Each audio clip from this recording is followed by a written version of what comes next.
The Galactic Council declared humanity extinct. The galaxy disagreed. The broadcast cut through every signal on the station. There was no warning, no introduction, no courtesy of a countdown. One moment I was staring at a cold cup of coffee and a cracked wall screen showing shipping manifests, and the next moment the Arbiter's voice filled every speaker on level 7, calm and precise, and completely indifferent to the fact that it was announcing the end of my species. Species H7731, colloquially designated humanity, is hereby classified as functionally extinct. All territorial claims are dissolved. All cultural preservation orders are lifted. All protected status provisions are immediately revoked.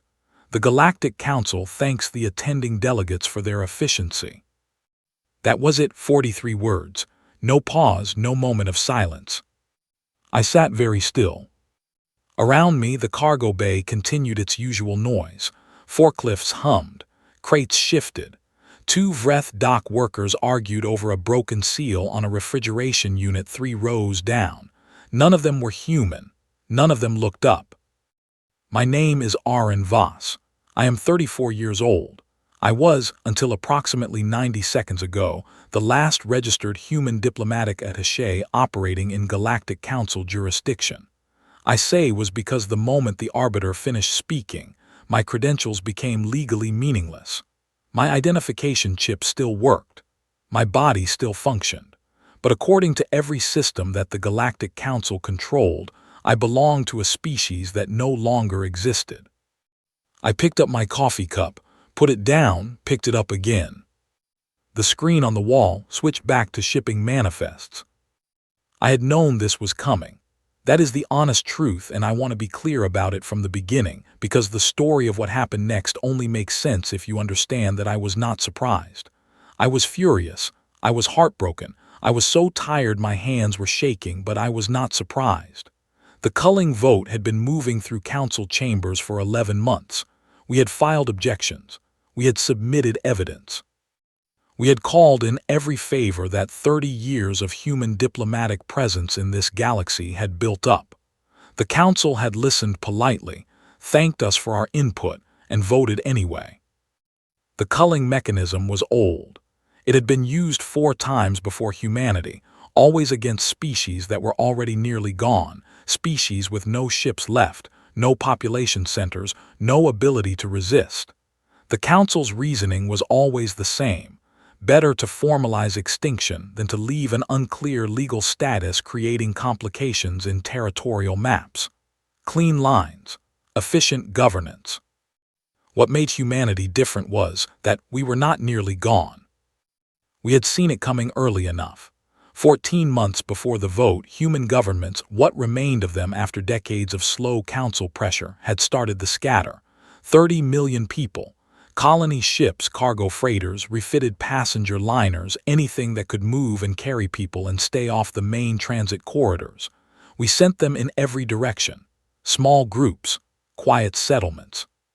Hidden in the biospheres of allied species, tucked into uninhabited moons, buried in the asteroid belts of systems the Council had marked as commercially uninteresting.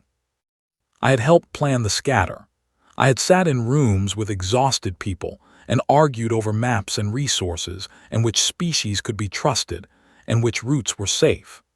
I had said goodbye to people I loved at docking bays across 4 systems, watching ships leave and not knowing if I would ever see any of them again. Then I had stayed. Someone had to stay to file the objections, to create the legal record, to make sure that when the Council declared us gone, there was at least one voice saying that we disagreed.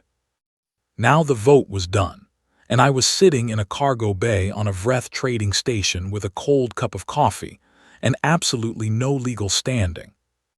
I put the cup down for the last time and opened my datapad. The document I pulled up had taken me 3 weeks to draft, with help from a semi-retired Orathi legal scholar named Pevith who had done it for free, in secret, and had asked for nothing except that I remember her name when things got better. I had promised her I would. The document was a business registration. Not a protest, Not an appeal, not a petition for mercy. A registration filed with the Interstellar Commercial Registry, which operated independently of the Galactic Council and answered to a different charter entirely. The registration established a legal entity called Humanity Incorporated, with registered offices at the address of a postal forwarding service on a neutral station in Sector Thresh, with one employee, me, and a stated purpose of cultural preservation and community services. The species status field read, disputed. I submitted it at 14:32 station time, 6 minutes after the arbiter finished speaking. Then I sat back and waited to see what would happen. What happened was not what the council expected. What happened was not, to be completely honest, what I expected either.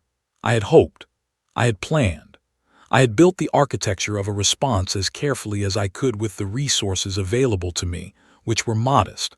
But hope and planning are not the same thing as certainty, and for the first 2 hours after the broadcast, I sat in that cargo bay genuinely unsure whether anything I had done was going to matter at all. The first message came in at 16:47. It was from a Vreth shipping captain named Sarek. I had met him once briefly 2 years ago when I had helped process an emergency transit permit for a medical cargo he was carrying. We had spoken for maybe 20 minutes. He had thanked me. I had forgotten about it almost immediately because that was the nature of diplomatic work. You help people with small things constantly, and most of them vanished into the flow of your days and you never thought about them again. His message was 4 sentences. I heard the broadcast. I have 11 of your people in my cargo holds. They have been there for 3 weeks. Tell me where to bring them. I read it twice. Then I pressed my forehead against the cool surface of the datapad and stayed very still for a moment. 11 people, hidden in cargo holds. A Vreth captain who had not asked permission, had not filed paperwork, had simply decided on his own that this was the right thing to do and done it. I wrote back immediately. I gave him coordinates for a relay station 2 sectors away that I knew was run by a sympathetic Orathi family. I told him to use the freight channel and mention Pevith's name. I told him to be careful. He replied with one word, obviously. Something shifted in my chest. Not hope exactly. Something older than hope. The feeling you get when you realize that you are not as alone as you thought you were, and that the people standing with you chose to do it without being asked. I opened a new document on my datapad. At the top, I typed the words, record of contact. Below that, I began to list every message I had received since the broadcast. Sarek's name went first. By midnight, the list had 19 names on it. None of them were human. All of them were offering something: shelter, passage, resources, legal testimony, silence in the right places. All of them had made that choice on their own, quietly, without announcement. The council had declared humanity extinct. They had done the math on our numbers and our resources and our legal standing, and concluded that we were finished. They had not done the math on 30 years of human beings showing up for people who needed them, in cargo bays and medical clinics and courtrooms and docking ports across the entire galaxy, small moment by small moment, until the galaxy knew us not as a political entity, but as neighbors. And neighbors, as it turned out, were harder to erase than the council had calculated. I closed the record of contact document and opened the registration filing again. The confirmation number stared back at me from the screen. Case number 7731D, status, pending review. I thought about Sarek's 11 passengers, somewhere in a cargo hold, not knowing yet that the next leg of their journey had just been arranged. I thought about Pevith, who had spent 3 weeks helping me build a legal argument and asked for nothing but to be remembered. I thought about 30 million people scattered across 100 systems, waiting. Then I picked up my coffee cup, found it was still cold, drank it anyway and got back to work. The Vreth trading vessel called Unbroken Tide smelled like engine oil, dried fish, and something faintly chemical that I eventually traced to the cleaning solution Sarek used on the cargo bay floors. I never fully got used to the smell. After 6 weeks aboard, I had simply stopped noticing it most of the time, which is different from getting used to it, but which worked well enough. Sarek was a large man by Vreth standards, which made him enormous by human standards, 6 feet 4 inches of pale gray skin, wide shoulders, and the kind of permanently tired expression that came from 20 years of hauling freight across contested space. He had 3 adult children who worked on other ships. He called his wife every night using a signal relay so old it introduced a 3-second delay into every exchange, and he had never once in 6 weeks complained about it. He did not talk much. When he did talk, it was worth listening to. On the morning of day 41, he found me at the small table in the galley where I did most of my work, surrounded by data pads and half-eaten crackers, and he set a mug of something hot in front of me and sat down across the table without being invited. "The compliance fleet changed course," he said.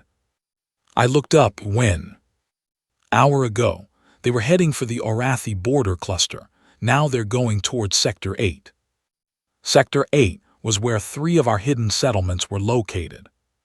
I set down the datapad I was holding. How far out? 11 days at their current speed. He wrapped both large hands around his own mug. I thought you should know. Thank you. I picked up the datapad again and started pulling up contact lists. I need to send warnings. I already sent them, Sarek said. 3 hours ago when I first noticed the course change. I used the encoded channel, the one with the folk song header like you showed me. I stopped moving and looked at him. He looked back at me, expression unchanged. Was that wrong? No, I said. That was exactly right, thank you. He nodded and drank his coffee. This was the rhythm of those weeks. Sarek did not ask for instructions. He watched, he learned, and then he acted, and almost always he got it right.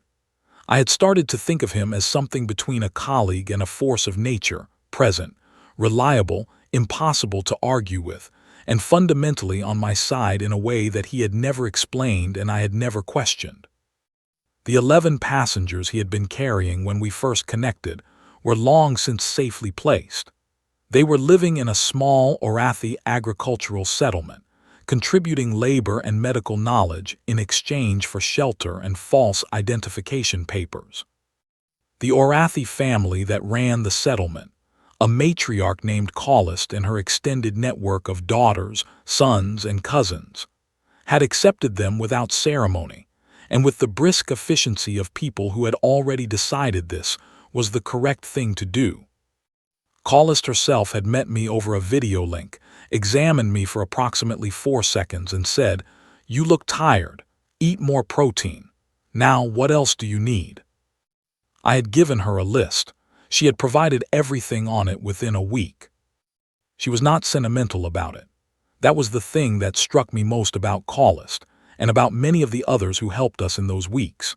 They did not help us because they felt sorry for us. They did not treat us as unfortunate creatures in need of charity. They helped us because we had been useful neighbors, and because the Council's action offended their sense of how things should work, and because they had assessed the situation and decided that the correct response was to act. That distinction mattered enormously to me. Pity can be withdrawn. Convenience can be reconsidered. But the decision of a practical person who has looked at a situation clearly and concluded that action is warranted, that is a different kind of commitment. It does not waver when the first difficulty appears. At every port Unbroken Tide visited over the following weeks, something similar happened. Not always as smoothly, not always as generously, but something. A Drenic hive collective on the edge of their territorial space had heard about the culling through channels I still do not fully understand.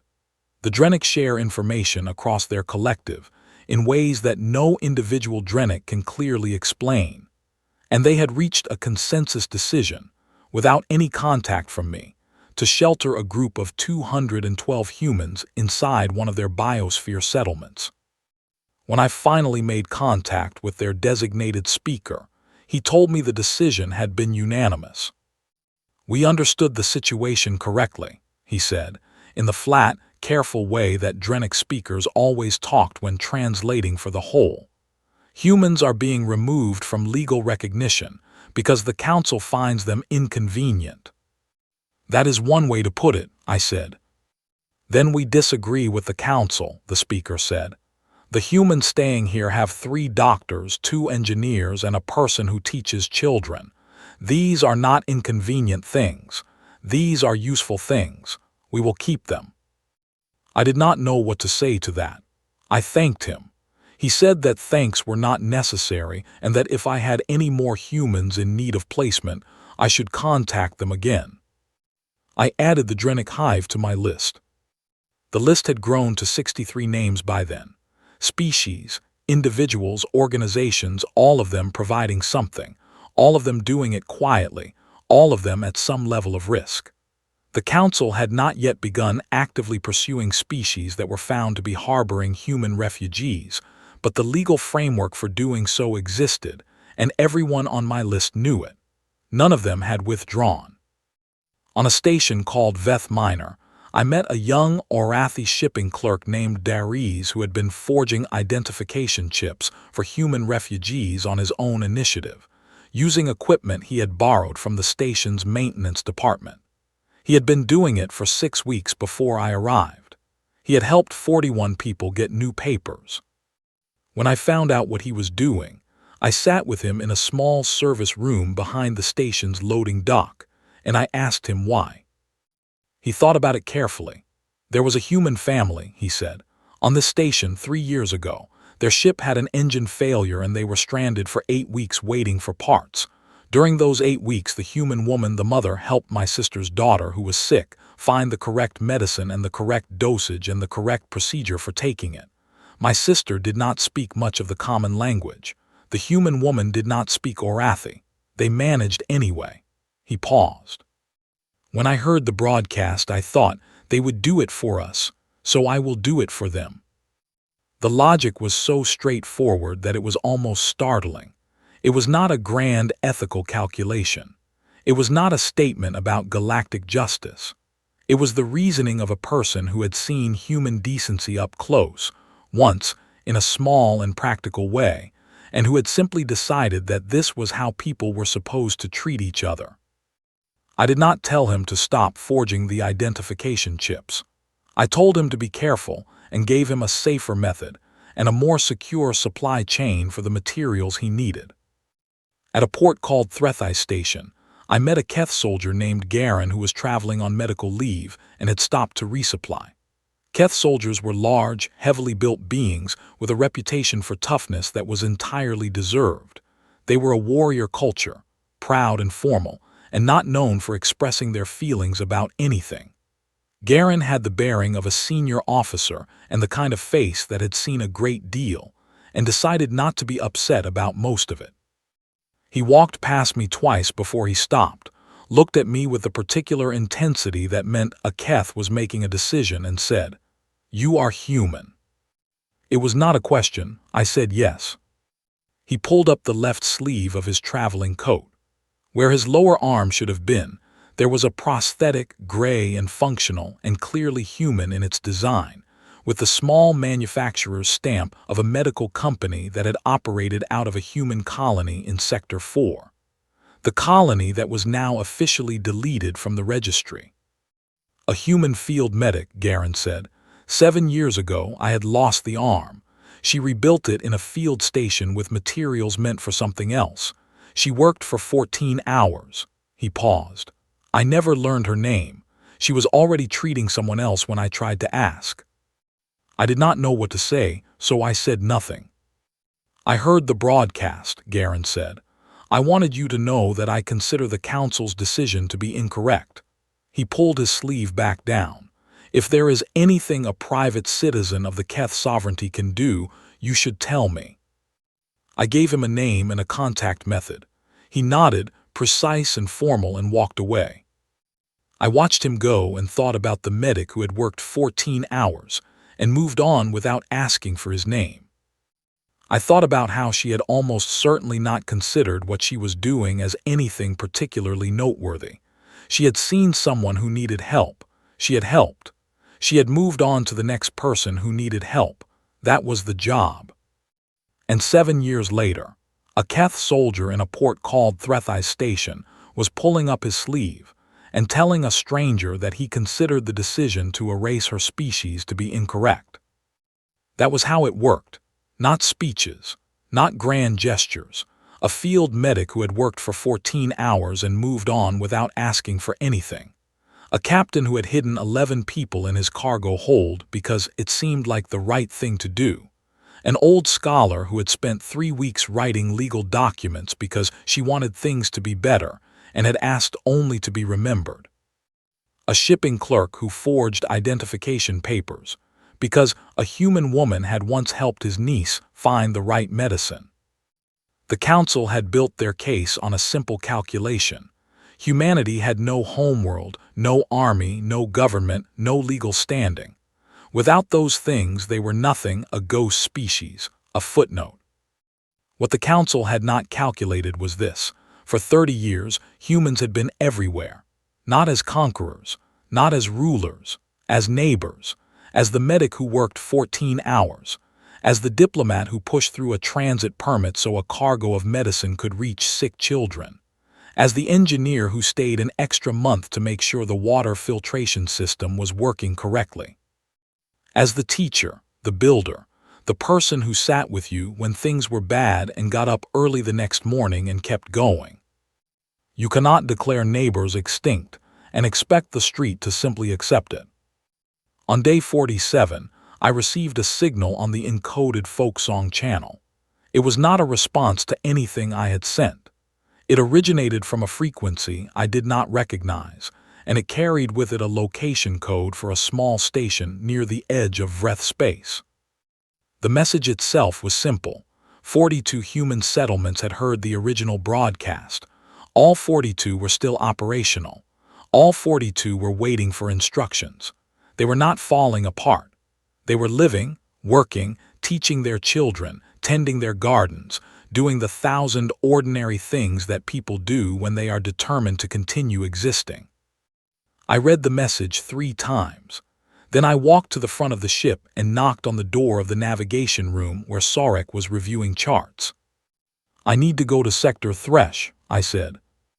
He did not look up. "I know, I already changed the heading. We'll be there in 9 days. I stood in the doorway for a moment. "How did you know?" I asked. "Because the conclave is in Sector Thresh," he said, "and you have been building toward that since the day I met you. You had it planned before the vote was cast." He was right. I had. The conclave was the only venue where a challenge to the culling could be formally heard. It was slow and procedural and ran entirely on precedent, and those things that made it frustrating in normal times made it the only real option available. The council could not legally dissolve a conclave hearing once it had been accepted. They could lobby, threaten, and apply pressure, but they could not simply reach in and stop the process. If I could get through the door, I had a chance.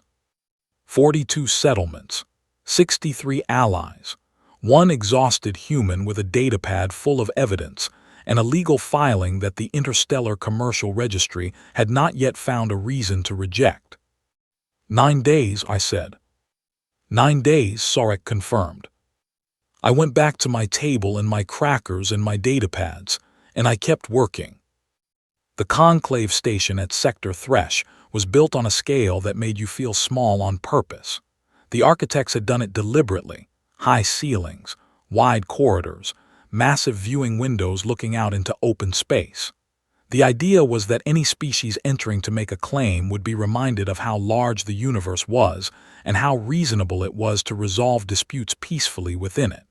In practice, what it mostly made you feel was that you needed a thicker coat.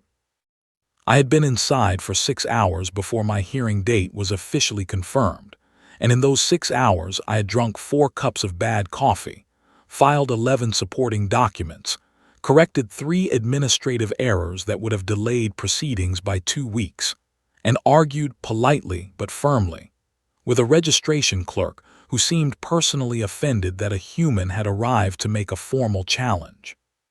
"The species classification you are contesting," the clerk said, for the third time, "requires documentation of active population." "I have that documentation," I said. "It is in File 7 of the supporting materials I submitted this morning. Population census data from 42 independent settlements, verified by the relay coordinators of each settlement, with affidavits attached." "The affidavits are from non-human parties." "Yes, because the human parties are in hiding to avoid a compliance fleet that is currently operating under authority of the very declaration I am contesting. Requiring endangered parties to self-report to the authority that is endangering them is not a documentation standard. It is a trap." The clerk looked at me. He was an older Orathi, which meant he had probably seen stranger things than this, but he was working hard to express doubt anyway. "I will need to consult with senior administration," he said. "Please do," I said. "I will be at the table by the window working." I went and sat at the table by the window and worked. At the table beside me, a Vreth captain pretended to review shipping documents. Sarek had insisted on coming in. I had not argued. 2 seats down from him, a young Orathi woman named Denya, sent by Callist as a formal proxy, sat quietly with a stack of physical documents in front of her, which was an Orathi way of signaling that she was serious and prepared and not leaving. Across the room, 3 other individuals I recognized from the network of contacts I had built over the previous weeks waited with the particular patience of people who had made a deliberate choice and were committed to it. They had all come here at personal risk. The Council could not directly interfere with conclave proceedings, but they could create difficulties afterward for anyone who had participated against their interests. Everyone in this room knew that. None of them had stayed home. The senior administrator came out 2 hours later. She was a tall being of a species I associated with long memory and extreme precision, and she had the expression of someone who had seen many unusual things and had stopped finding them interesting. She reviewed my files for 40 minutes in complete silence. Then she looked up. "Your filing is procedurally correct," she said. "The supporting documentation meets the minimum threshold for a formal challenge hearing. I am entering it into the calendar." She said it the way someone might announce that the shuttle schedule had been updated, completely neutral, entirely without drama. "When?" I asked. 14 days. Council representation will be notified." She walked back to her office. The clerk looked at me with an expression I could not entirely read, and then looked away. I sat with that for a moment. 14 days. The hearing was real. The challenge was formally accepted. The automatic stay of enforcement provision would now activate, which meant the compliance fleet could not carry out new operations while the hearing was pending without triggering a separate legal crisis. I sent an encoded message on the Folksong channel.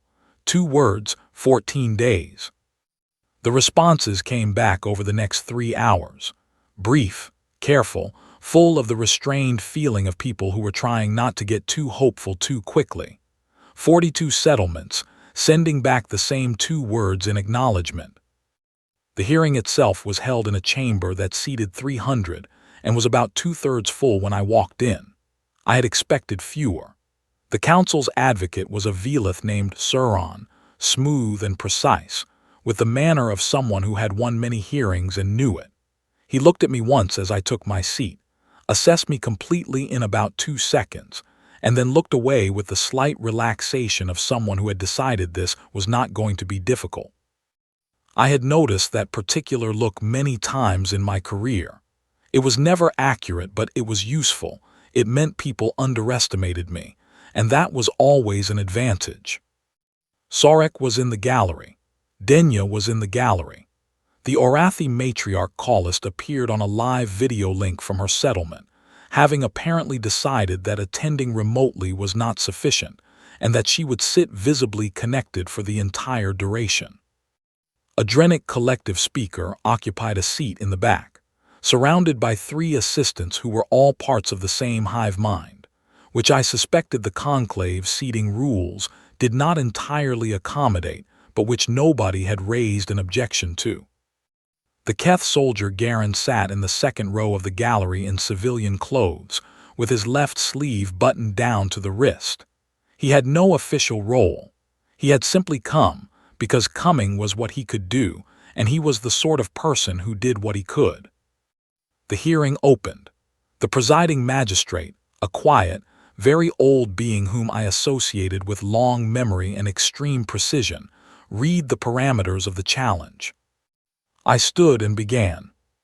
The culling mechanism, I said, requires confirmation of 3 conditions before it can be lawfully applied. First, functional absence of population, meaning no viable breeding community in existence anywhere in recognized space.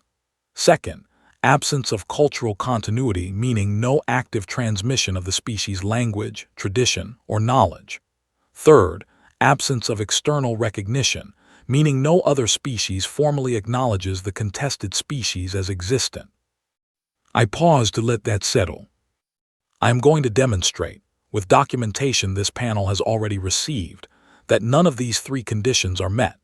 There are 30 million humans alive and functioning in organized communities.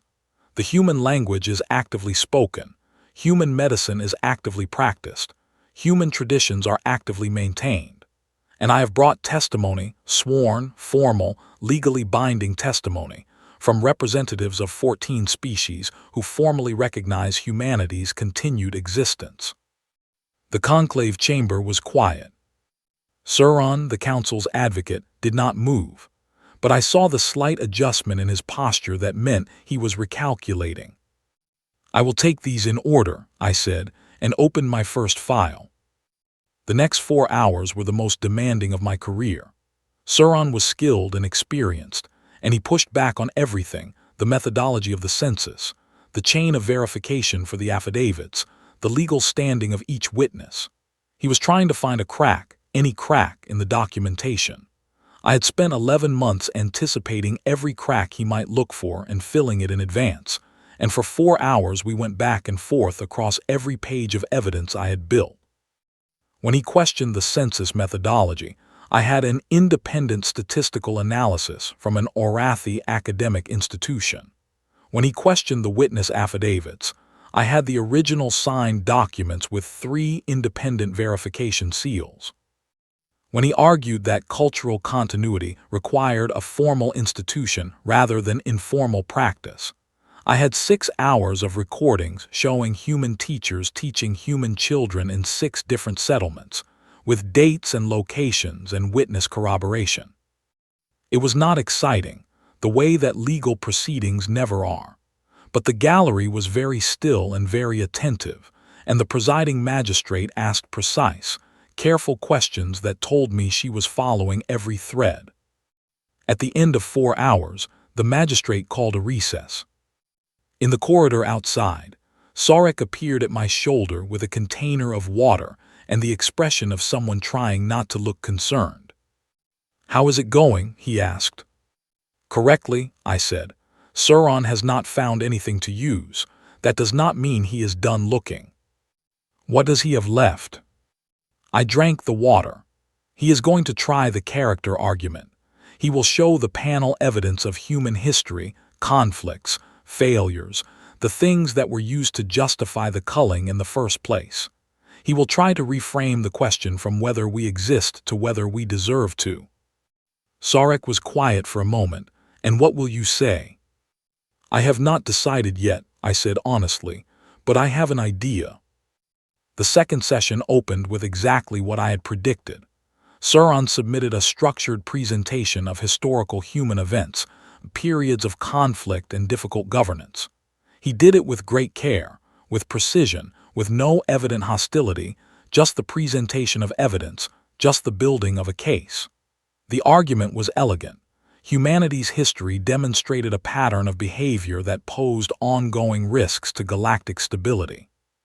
The culling had been applied not merely because of numbers, but because of pattern. This was, Sauron said, a preventive measure for the benefit of all. He finished and looked at me. I stood up. I have one question, I said. For anyone in this chamber who would like to answer, I would like any species represented in this room today, the council, the witnesses, the observers, to identify themselves if their complete historical record contains no period of armed conflict of any kind. The chamber was silent. I will wait, I said. The silence continued. I'm not making light of human history, I said after a long moment. Human history contains periods and events that should not have happened. We know this. We have spent generations documenting and acknowledging exactly that, because one of the consistent things about humanity is that we argue with ourselves constantly, loudly, and in public about what we have done and what we should do differently. That is not something we are trying to hide. It is simply true about us. I paused. What is also true about us is this. There is a Keth soldier sitting in this gallery who has a prosthetic arm built by a human medic who worked for 14 hours in a field station and never asked for his name. There is an Orathi settlement currently housing 11 humans who had nowhere else to go, because the family that runs it decided that was the right thing to do. There is a Drenic hive collective that is sheltering 212 people, not because they were asked, but because they looked at the situation and concluded that the humans staying with them were useful and good and worth protecting. The chamber was very still. The council argues that our history makes us unworthy of continued existence. I argue that what a species is worth cannot be calculated from its most difficult moments. It must be calculated from what it does, and what it leaves behind, and what the people around it choose to do for it when it needs help. By that measure, and I would suggest it is the only honest measure, we are still here, we are still present, and we still matter to the galaxy in ways that do not require a declaration to confirm. I sat down. The magistrate looked at me for a long moment. Then she looked at the gallery. Then she called a 2-day recess for deliberation. Outside the chamber, in the wide corridor with the enormous windows, Garen found me before Sarek did. He stood in front of me with the formal precision of a Keth officer and said nothing for a moment.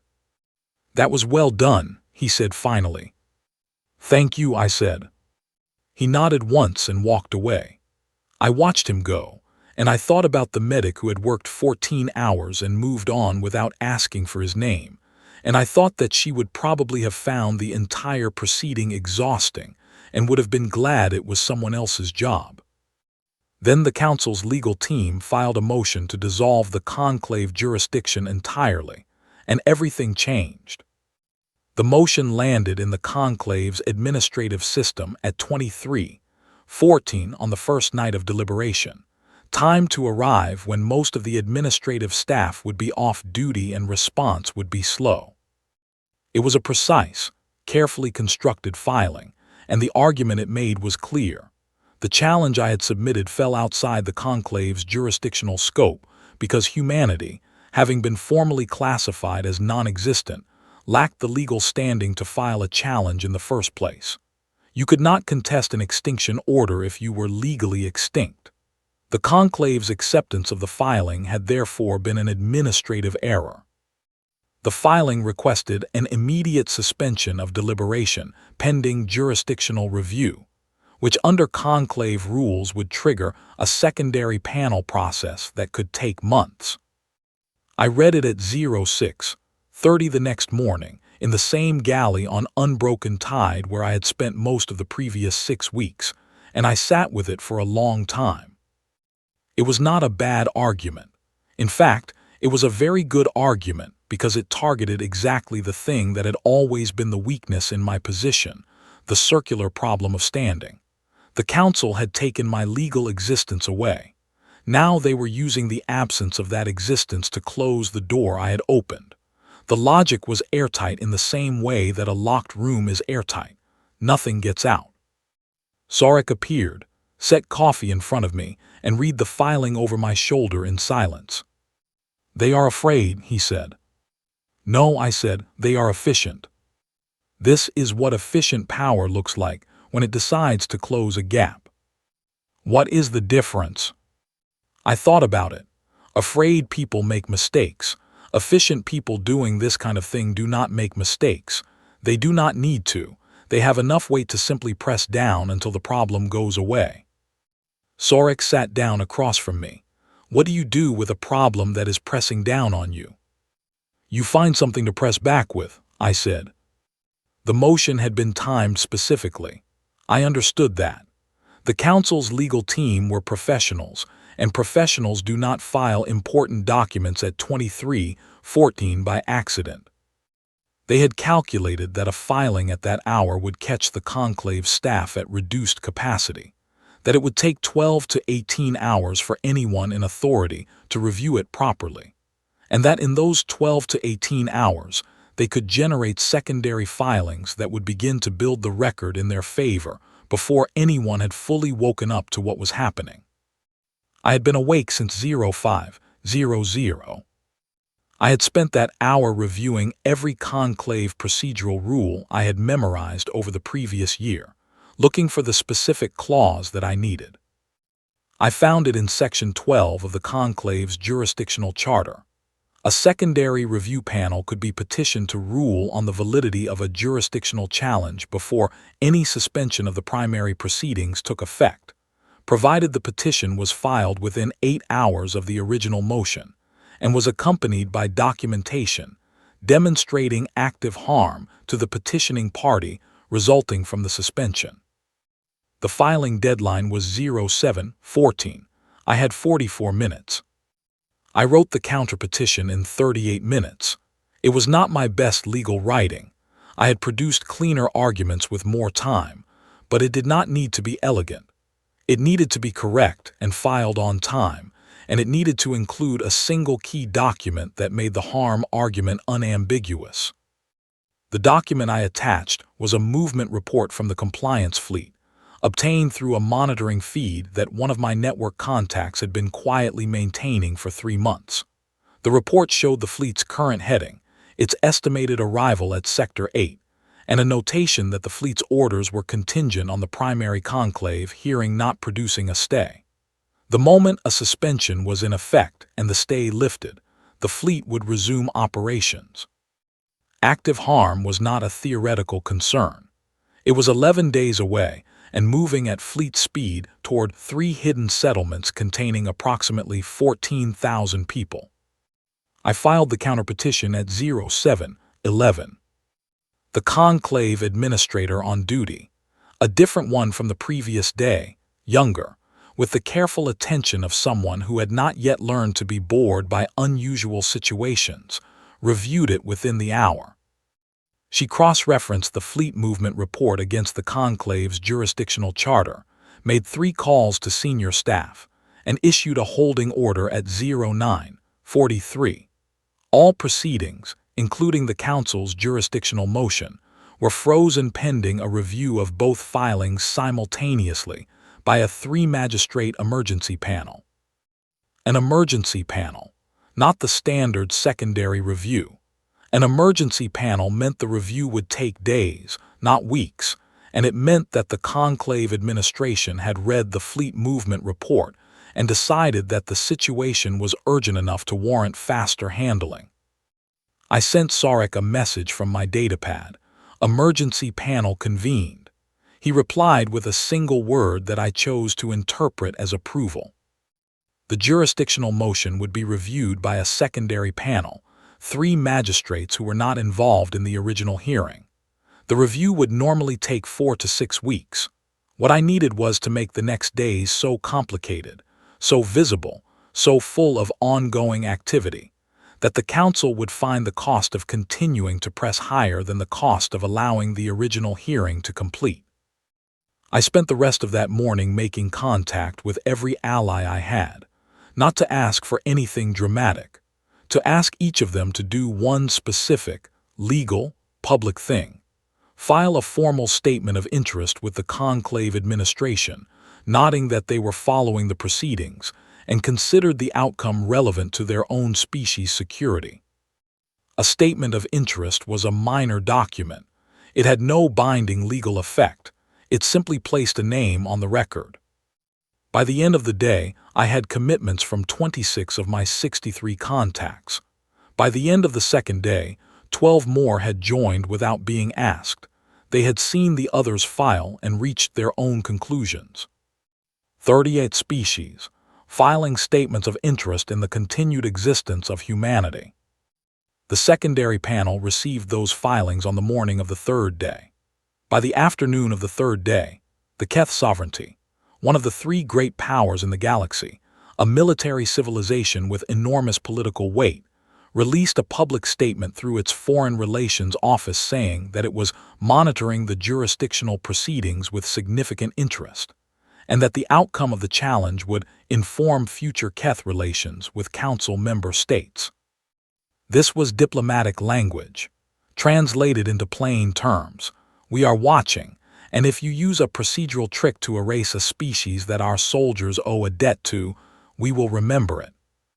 The Council's motion to dissolve was withdrawn at 09:00 the following morning. No explanation was given. No statement was released. The motion simply disappeared from the filing system as if it had never been there. The original deliberation resumed. I heard about it in the galley from Sarek, who had been monitoring the conclave's administrative updates through a feed that he had set up for exactly this purpose. He read me the status update. Deliberation resumed. Secondary panel process suspended. Original timeline restored, in the same flat tone he used for everything, and then he poured himself a second cup of coffee. "We still have to wait for the ruling," I said. "Yes," he said. "And the ruling might not go our way. The jurisdictional argument failed, but that does not mean the merits argument succeeds." "Yes," he said. "So we are not done." "No," he agreed, "but you knew that, you have always known that." He was right. I had built everything on the assumption that we would have to fight for every inch, that nothing would simply be given, that the Council would use every tool available to them. The withdrawn motion had used up one of those tools and had cost them something in the process. The Keth statement had been public, and public statements from the Keth sovereignty carried weight that did not disappear when a motion was withdrawn. The next 9 days were quiet in the way that the space between large events is always quiet, not peaceful, but suspended, like the moment between a step and landing. I worked through every morning, reviewing documents and drafting responses to questions the magistrates might raise. I ate crackers and drank cold coffee, and occasionally something that Sarek cooked which was always somewhat too spicy, but which I was grateful for anyway. The 42 settlements sent quiet daily check-ins on the Folksong channel, routine and steady, the digital equivalent of someone knocking on your door each morning to confirm they were still there. Callis sent one message that said only, "Eat something real, Aaron." I appreciated both the instruction and the implication that she considered me her responsibility in some way. Garen sent nothing at all but appeared once at the dock to check that the ship was still there, nodded at Sarek, and left. Sarek told me about it later, without comment, in the way he reported anything he considered relevant information. I thought during those 9 days about what winning actually meant, not in terms of the ruling but in terms of what came after it. The Conclave's decision, whatever it was, would not rebuild Earth. It would not undo the scatter, or return the people who had been lost in the chaos of the previous 2 years, or erase the experience of 30 million human beings who had spent more than a year living in hiding. Winning this ruling would not make us whole.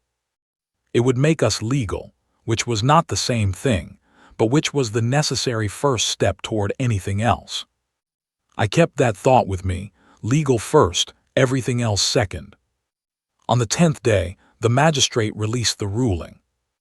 I read it alone in the galley before I told anyone else. The language was precise and careful, and took 11 pages to say what could be said in one paragraph. The culling declaration applied to species H7731 was found procedurally invalid. The three required conditions had not been met at the time of the vote.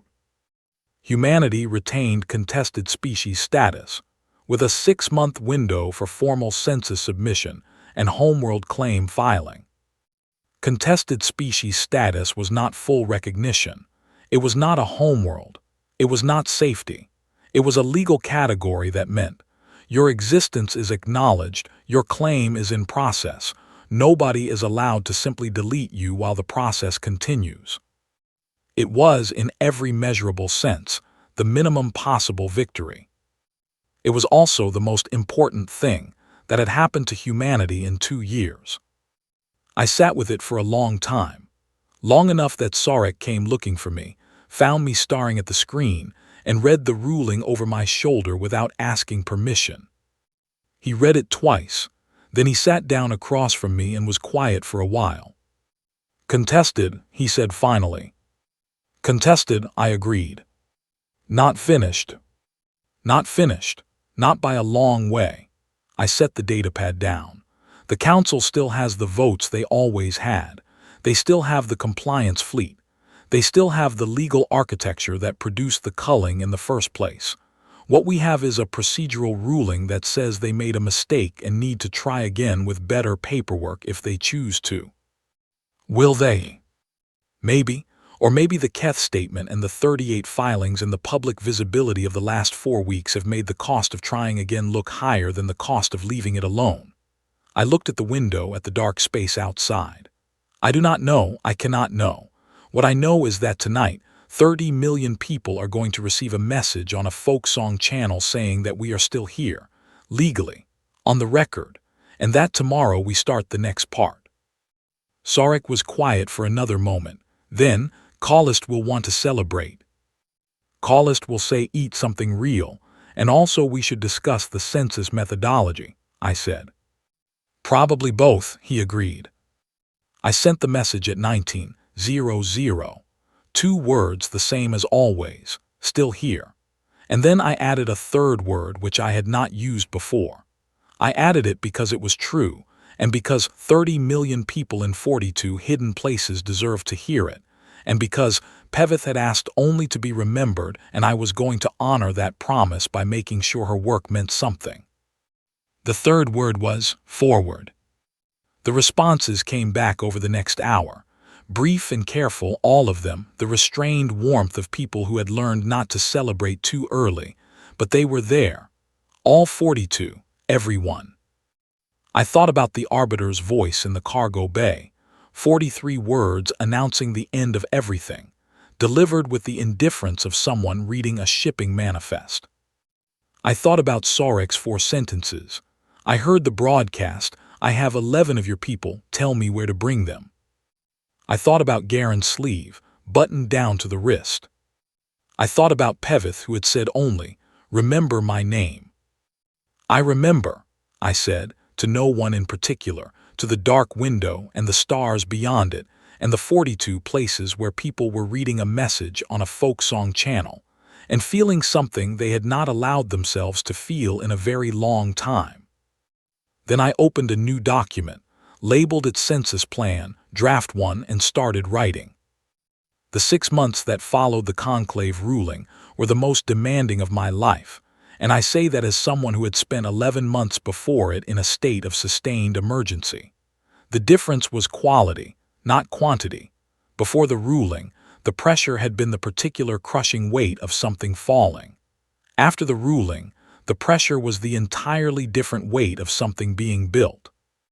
We had a window, 6 months to submit a formal census and a homeworld claim, 6 months to transform 30 million people living in hidden, scattered, legally precarious communities into something that looked enough like a functioning civilization that the conclave's next review panel would confirm our status as fully recognized rather than merely contested. I want to be honest about what those 6 months looked like from the inside, because the story of those months is not a story about triumph. It is a story about spreadsheets and coordination calls and arguments about resource allocation, and the particular exhaustion of people who are doing enormous work on not enough sleep, and not enough food, and not enough certainty about whether any of it would matter. The census alone took 8 weeks. 42 settlements, 30 million people, verification requirements that had been designed for a species with a functioning government and formal registration systems. We had neither. What we had was a network of relay coordinators, each one responsible for their settlement's count, each one working with whatever recording materials they had on hand, submitting data through an encoded channel that I was constantly concerned would be detected and shut down. Alina Marsh ran the census coordination. She was 41 years old, a former data analyst from a human colony that no longer existed on any official map, and she had the particular gift of being able to hold an enormous number of moving pieces in her mind simultaneously without losing track of any of them. I had found her through a relay contact 6 weeks after the ruling, and within 3 days of our first conversation, it was clear that she was better at the coordination work than I was. I told her so. She said that was not the point, and that I should focus on the legal filings while she handled the numbers. She was right. I focused on the legal filings. Oliver Crane handled communications. He was 28, had grown up on a ship, spoke 4 languages fluently and 2 more adequately, and had the ability to say complicated things very simply that I envied more than I admitted. He managed the folk song channel and 12 other encoded communication streams simultaneously, and he slept about 5 hours a night and claimed that was enough, which I did not believe but could not argue with because he was always awake when I needed him. Nadia Fowler ran medical coordination across the settlements. She had been a physician before the scatter, and she had spent the 14 months since the culling building a network of medical sharing, supplies, knowledge, practitioners moving between settlements where they were needed. She had no formal role in the legal process. She had simply made herself indispensable to it by keeping people alive and functional enough to participate in it. These 3 people and dozens like them are the ones who actually built what we needed to build. I want to be clear about that. My name was on the filings. My voice had been heard in the conclave chamber, but the thing we were building was not mine. It belonged to the people who built it, quietly and without recognition, in the hidden corners of 42 places the council preferred to pretend did not exist. There were difficult weeks. Week 3 of the census was the worst, when 3 of the smaller settlements in Sector 11 went silent for 6 days due to a communication equipment failure. 6 days during which none of us knew whether those settlements were still there or whether the compliance fleet had found them. Alina kept working through those 6 days methodically, without allowing herself to express what any of us were feeling. On the 7th day, the settlements came back online with a backlog of data and an apologetic note from the relay coordinator explaining that a power surge had taken out 2 transmitters. The coordinator's name was Lou Brennan, and he sent along a hand-drawn diagram of exactly what had gone wrong and what he had done to fix it, because he apparently felt that accountability required a full explanation. I kept that diagram. I am not entirely sure why. On day 60 of the census, Alina sent me a preliminary total: 31,240,812 people, spread across 42 settlements in 14 sectors of the galaxy. More than we had estimated when the scatter began. More than the council had calculated when they decided we were small enough to erase. Alina had attached a note that said only, "We are bigger than they thought." The homeworld question was harder than the census. A formal homeworld claim required the identification of a planet, the demonstration of existing settlement or the filing of a settlement intent, and the legal registration of that planet as the claimed territory of the species in question. We did not have Earth. Earth's registration had been dissolved the moment the culling order passed, and its current status in the Council's territorial system was listed as unclaimed, which in practice meant it was being evaluated for resource extraction by 3 different Council member states. Reclaiming Earth was not an option, not yet. And perhaps not ever. That was a challenge for a different chapter, one that required far more political weight than we currently had. What we had was a small moon in Sector 8, formerly uninhabited according to council records, geologically stable, with a breathable atmosphere and a reliable water supply. It had been identified during the scatter as a potential fallback location. A settlement of about 4,000 people had quietly established itself there over the preceding year, building with materials they had brought with them and learning to work with what the moon provided. The settlement was called Margin.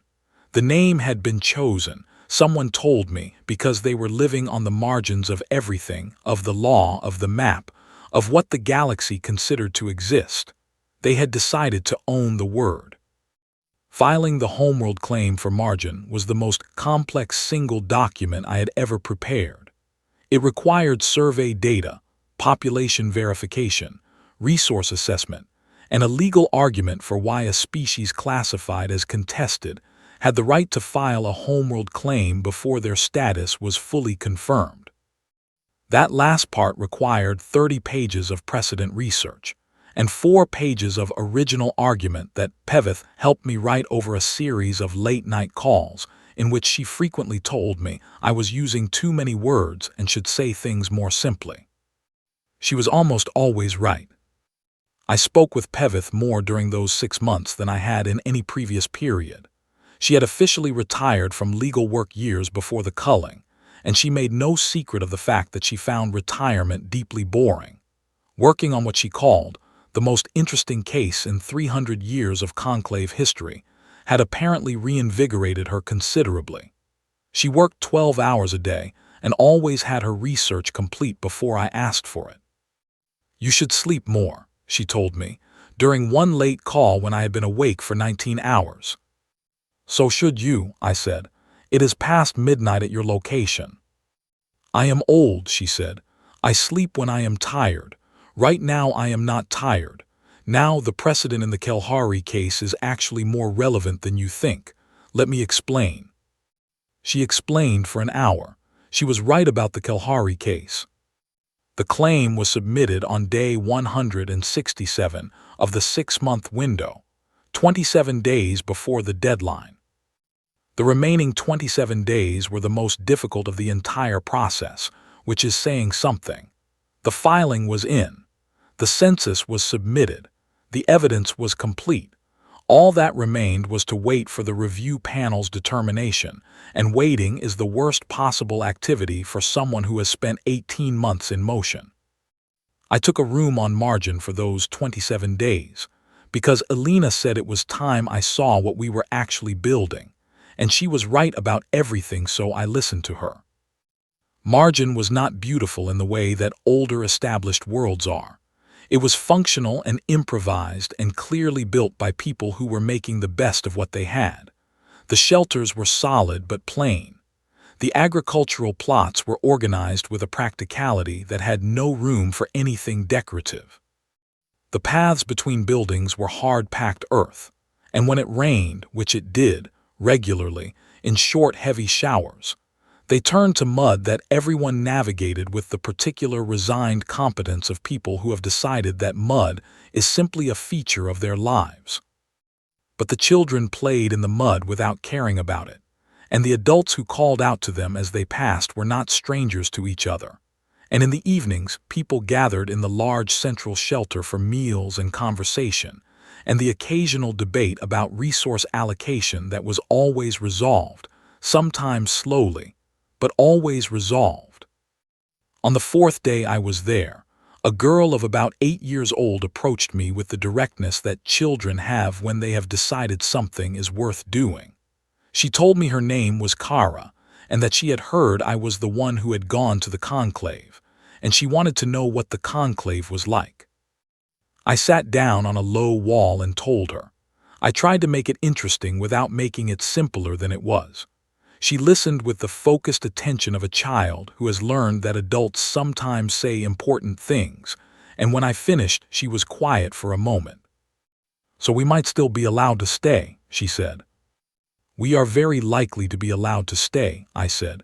"The filing is strong. The evidence is good. I think the panel will confirm our status." But you do not know for certain. I do not know for certain, I admitted. She considered this. Then she said, my mum says that not knowing for certain is just what life is, and you have to keep going anyway. Your mum is right, I said. Kara nodded, apparently satisfied, and went back to whatever she had been doing before she decided to interview me. I thought about what she had said for the rest of the day, and several days after that. There is a specific kind of wisdom that appears in the statements of children who have been raised by practical people in difficult circumstances. It is not simple optimism, which does not survive contact with real hardship. It is something older and more durable than optimism. The decision that continuing is the correct response, not because everything will work out, but because stopping is the alternative and stopping is worse. Kara's mother was a woman named Grace, who I met on day 6. She was in her mid-30s, methodical in her movements, and she ran the Margin Settlement's water management system with the focused attention of someone who understood that water was not optional. She had been an environmental engineer before the scatter. On Margin, she was whatever Margin needed her to be. We sat together one evening outside the central shelter, while the sky went through the particular deep colors that Margin's slightly thicker atmosphere produced at dusk, and she told me that the hardest part of the scatter had not been the hiding, or the uncertainty, or the fear. The hardest part had been watching her daughter grow up in it, teaching a child what the world was like, while the world was in the process of being rebuilt from almost nothing. She does not remember Earth, Grace said. She was 3 when we left. She knows it existed because we tell her about it, but it is a story to her. This is real to her. She looked out at the settlement, the lights coming on in the shelters, the sound of people coming in from the fields at the end of the day. Sometimes I think that is the right way. She is not carrying what we are carrying. She is just living here. I thought about that later, trying to sleep in a room that smelled like fresh wood and damp earth. Kara did not carry the weight of what had been lost. She carried only what was here, and what was here was enough for her to build a life in. That was not a small thing. That was, in fact, the point, not to preserve what we had been, frozen and mourning, but to continue becoming whatever we were going to be next. The ruling came on day 189. 12 days after the deadline window closed, 4 days after I had started to seriously consider that something had gone wrong in the review process. It came as a formal notification to my registered conclave contact address. 3 pages of precise legal language concluding with a determination that humanity's contested status was hereby confirmed as active recognized status, with the homeworld claim for Margin registered and protected under standard species territorial provisions. Recognized, not contested, recognized. I read it 3 times, the way I always read important documents, to make sure I was not misreading something. Then I sent it to Alina, who sent back a response 12 seconds later that was entirely composed of the census data verification codes we had been using for 6 months, reformatted to spell out the words. We did it. Oliver had the announcement on every channel within an hour. Nadia sent it through the medical network. Callist hosted a gathering at her settlement that, by all reports, went on until very late and involved food that she had been saving for exactly this occasion. Garen sent a brief message. It said, "Good, what is next?" Sarek said nothing. He appeared at the door of the small room I was using on Margin, looked at me for a moment, and then set down a container of something that smelled like the spicy soup he made when he was in a good mood, which I had learned over 8 months to interpret as his version of a celebration. I ate it while it was hot, which he had always said I never did. What came next was everything. All the long and difficult and ordinary work of rebuilding a civilization from 42 settlements on the margins of the galaxy's map. The homeworld claim filed, but still being contested by the 3 council states that had been evaluating the same moon for resource extraction. The census confirmed, but requiring ongoing updates as people moved between settlements and new births continued in the normal way of living human communities. Legal status recognized but not guaranteed. The council still had votes, still had weight, still had the long memory of an ancient and powerful institution that did not like being publicly corrected. And we had Kara, who had been told that not knowing for certain is just what life is, and who had apparently decided that this was fine. The night the ruling came through, I walked to the edge of Margin's central settlement, where the agricultural plots gave way to open ground, and stood looking up at the sky. Margin's atmosphere was slightly thinner than Earth's, and the stars were very clear, more of them visible than I had grown up seeing, and somewhere in that direction was the conclave station where a magistrate had read 3 pages of legal language and put our existence back on the official record. I thought about Garen's question, what is next? What was next was the council's challenge to the Margin claim, which Oliver had already flagged as likely within 2 weeks. What was next was the second census cycle, which Alina had already begun planning. What was next was the conversation I needed to have with the Keth sovereignty about formalizing the relationship that had been informal since the beginning. Garen had suggested it, and Garen was usually right about practical matters. What was next was the network of species who had filed statements of interest and who were now, in various ways and at various levels of commitment, looking to see what humanity's recognized existence would mean for them. What was next was enormous and uncertain and would take years, and I was tired enough that I had trouble imagining years. But I had imagined them before, in a cargo bay on a Vreth trading station with a cracked wall screen and a cold cup of coffee, and I had been wrong about the shape of what was coming in ways that had generally surprised me favorably. The people who had appeared had been more than I had counted on. The galaxy had disagreed with the council more loudly, more consistently, and more practically than I had allowed myself to hope. Pevith's name was in the formal record. I had made sure of it. She had been listed as legal consultant on every document I had filed since the first night in the cargo bay, because she had asked only to be remembered, and I had meant it when I said I would. I stood on the edge of Margin's settlement, with the cold, clean air of a world that was now legally ours, and I stayed there for a while.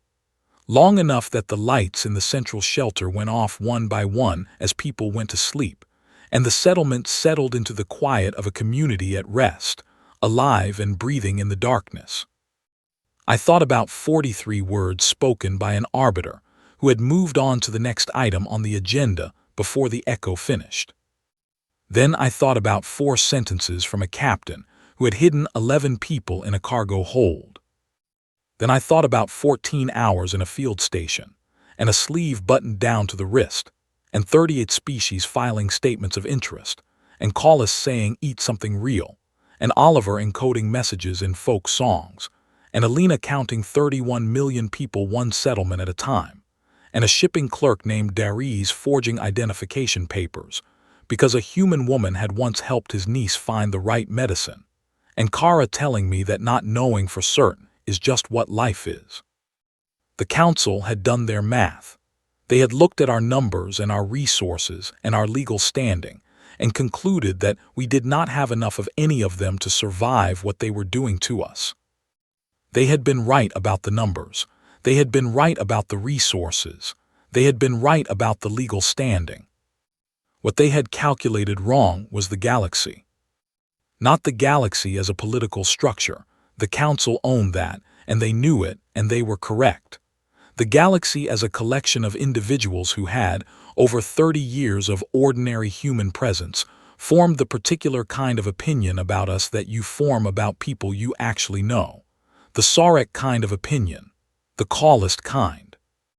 The kind that lives not in policy documents but in the decision you make at 16, 40, 7 on a day when everything has just changed, when you could easily do nothing, when nobody would blame you for staying out of it, and you pick up a communicator and send 4 sentences anyway. You cannot legislate that out of existence. You cannot file a motion to dissolve it. You cannot add it to a territorial map and claim it and extract resources from it. It simply is. the same way that the stars are, not because any authority declared it, but because the thing happened, and things that have happened do not stop having happened just because someone decides it would be more convenient if they had not. The Galactic Council declared humanity extinct. They had the votes. They had the legal architecture. They had the weight of an ancient and powerful institution behind the decision, and they had acted on it with the efficient certainty of people who are accustomed to being right. The galaxy disagreed. Not loudly, not all at once, not with speeches or declarations or the dramatic gestures of a story that knows it is being told. Quietly, 4 sentences at a time. A cargo hold full of people who needed somewhere to go. A legal filing submitted at 14:32 on the worst day of a species' existence. A prosthetic arm, buttoned down to the wrist, in the second row of a gallery in Sector Thresh. A child named Kara telling a tired adult that you have to keep going anyway and being completely correct about it. We are still here. That is the whole of it, and the beginning of everything else.